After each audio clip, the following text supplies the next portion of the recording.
C'est dans une zone maraîchère proche de la Meuse qu'est installée l'entreprise horticole. Elle perpétue une tradition familiale.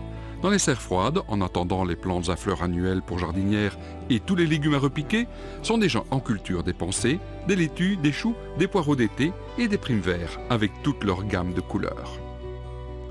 Si le travail est encore réduit dans les serres, Madeleine, Louis-Marie et leur neveu Guillaume sont très occupés dès le mois de janvier. Ils préparent les sachets de graines potagères.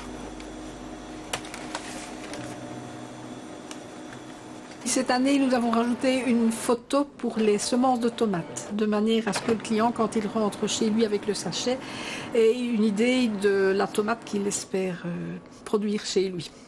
Et du côté des tomates, le choix est vraiment très large.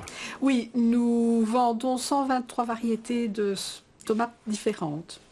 Et alors, nous semons aussi ces variétés et nous vendons au mois de mai à peu près le même nombre de variétés de tomates en plantes. Jour après jour, les variétés du catalogue sont mises en sachet. Aujourd'hui, c'est le tour de ces haricots organdis, dont le certificat d'origine est bien présent. Les fines graines noires donnent naissance à des plantes naines, précoces, productives. Les gousses sans fil, bien fines, se prêtent bien à la congélation. C'est parti pour une longue séance d'ensachage.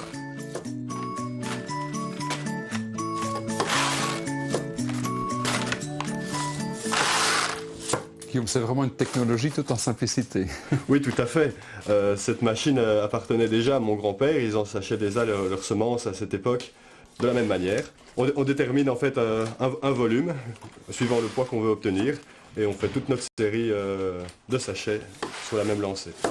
Et donc voilà, nous sommes à l'ère des multinationales, mais vous continuez à ensacher localement.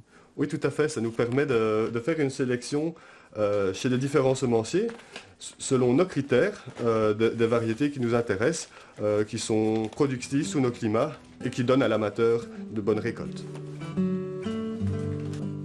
Ensuite, changement de technique. Guillaume ensache des graines de tomates. Elles sont placées dans un petit sac en plastique, insérées ensuite dans un sachet en papier. Pour les petites graines de tomates, poivrons, aubergines, on les compte parce que ça présente un poids tellement infime qu'on ne saurait pas les peser, même avec une balance au centième de gramme. Donc ici, je compte 15 graines et j'en mets même 2 bonus dans chaque sachet.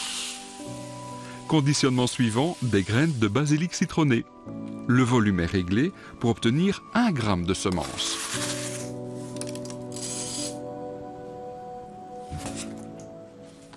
Les graines sont fort petites et très nombreuses, alors je ne peux ni les compter ni les passer à la machine, c'est pourquoi je les ensache avec une petite cuillère réglable.